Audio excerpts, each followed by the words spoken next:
Hello everyone, and welcome to another special edition of Zeke Reads. Today I'm going to be reading a special fairy tale just for you guys, because I like you guys a lot. Oh, and be sure to thank Taylor Brown for giving me a suggestion what countdown I should do next. But enough of that jazz, it's time to read one of my all-time favourite fairy tales, Rumplestiltskin. So here we go. Long ago, in a time of kings and castles, there lived a poor miller and his beautiful daughter. The miller was a foolish old man who couldn't stop himself from bragging. His friends told him his talk would get him into trouble, and they were right. One day, the miller was lucky enough to meet the king. He bragged to the great man that his lovely daughter could spin straw into gold. The king, though rich, always wanted more gold, so he asked the miller's daughter to come to his castle that very day. Oh dear, this is a bit of a problem. That's why you should never lie, kids, especially in front of kings. Besides, this king looks like he's very, very fond of gold. That he is, Casper. Have you ever heard of King Midas? No, who's King Midas? Exactly. When the miller's daughter arrived, the king led her to a little room filled with straw. He gave her a spinning wheel and told her if she could spin all the straw into gold by morning, he would make her his queen. But if she could not, her father must be killed for lying to the king. He left her alone, locking the little room filled with straw. As soon as the king left, the miller's daughter sat down and started to cry. She had no idea how to spin straw into gold. Suddenly, the door flew open and there stood a funny little man. "Good evening, my pretty child," he said with a little bow. "What makes you so sad?" If anyone asked me if I could spin straw into gold, I would definitely tell the old king the truth. But then again, I would probably not, because he would probably cut my head off. Good call, Casper. Anyway, who is this little man anyway? Let's wait and see, Casper. She told him about her impossible task and the terrible fate that awaited her father if she could not spin the straw into gold. "Well, I can spin straw into gold," said the little man as if it was the easiest thing in the world. "But what will you give me for my work?" "You may have my necklace," she said. So the little man started working at the spinning wheel. He spun, and soon the miller's daughter fell asleep.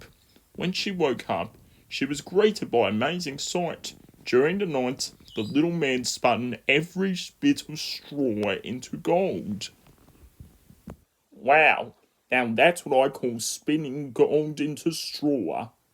No, wait, straw into gold. Yeah, that's it. Right, Casper. But is the king satisfied with how many gold he's got? The king was amazed to see the spools of gold awaiting him the following morning, but he did not make the miller's daughter his queen. Instead, he took her to a much larger room filled with straw, and ordered her to spin it into gold. If she could not, he warned her father must be killed. The miller's daughter once again was left alone and began to cry. She did not know how to spin straw into gold from straw. Suddenly, the door opened, and there again stood the strange little man. "More straw?" he asked. "What can you give me to spin it all into gold?" "The ring from my finger," she answered. So the little man worked through the long night and spun every piece of straw into gold. Greedy thing, he wants the miller's daughter's jewellery. Why is little midgets always obsessed with gold? Well, you're obsessed with honey and eating fish and eating blueberries, so yeah, I guess you made your point.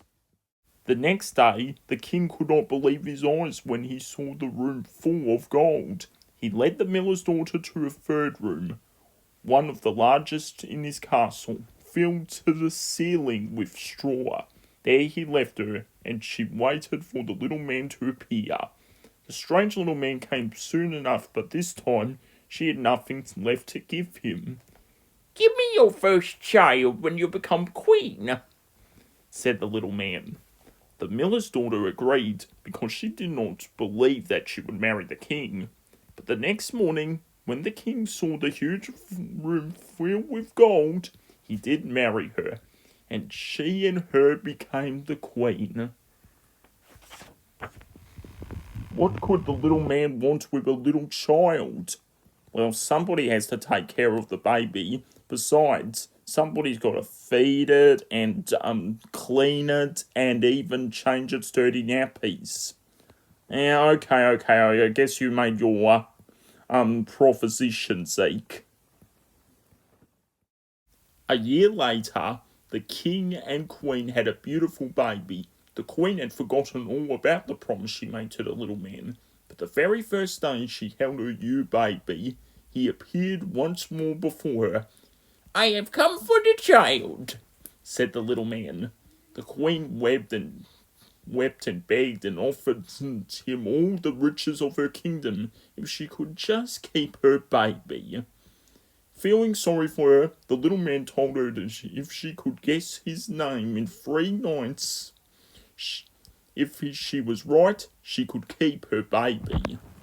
I wonder what the little man's name could be. It's in the title of the story, Casper, so you probably would have known about that. And whatever. All that night, the queen sat up and made a list of every name she knew. Then she sent her servants out to discover new names she had not heard before. The servants roamed the country, asking people their names, making lists for the queen. When the strange little man returned the next evening, the queen called out names one at a time. Are you Tom, Dick, Harry? The little man shook his head no.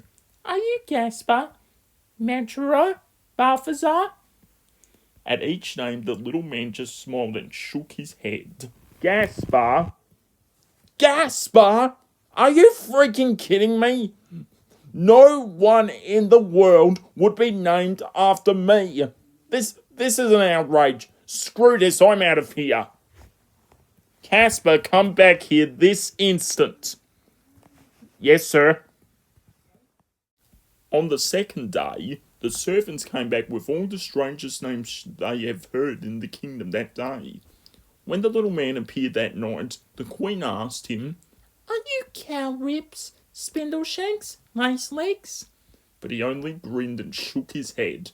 But the third day, one servant returned without a list of names, but he told the queen a strange story. He had seen an odd little man dancing around a campfire singing, Today I brew and then I bake, and soon the queen's own child I'll take. For little knows my royal dame that Rumplestiltskin is my name. Aha! So, the little man's real name is actually Rumplestiltskin. Strangest name I ever heard, but believe me, I heard some stranger names. Like, what is one of the stranger names you heard of, Casper? Ezekiel? That's my first name! Oopsie! That night, the little man came to the palace with a big smile on his face. He was quite certain that the queen could never guess his name. He asked gleefully if she had any guesses left unguessed. Are you Claus? She asked. No, was his impish reply. Could you be Hans? No, giggled the little man. Perhaps you are Rumpelstiltskin? Asked the queen with a wide smile. What do you have to say about that now, little man? In your face. Oh yeah, eat it, just eat it. Yeah. Suck it. Casper, really? What? I was just gloating. No one likes a gloater, Casper. Especially not on YouTube. Whatever. The little man could not believe his ears. How could the Queen have guessed his name? He grew so angry that he stamped his feet until he stamped through the floor. And that was the last ever seen of Rumplestiltskin. So there you have it. The story of Rumplestiltskin. Be sure to subscribe and tell us your favourite story in the story area below. I mean the comment area below. And I may read it. But until then, this is Zeke and Casper signing off. I still think Casper is a dumb name.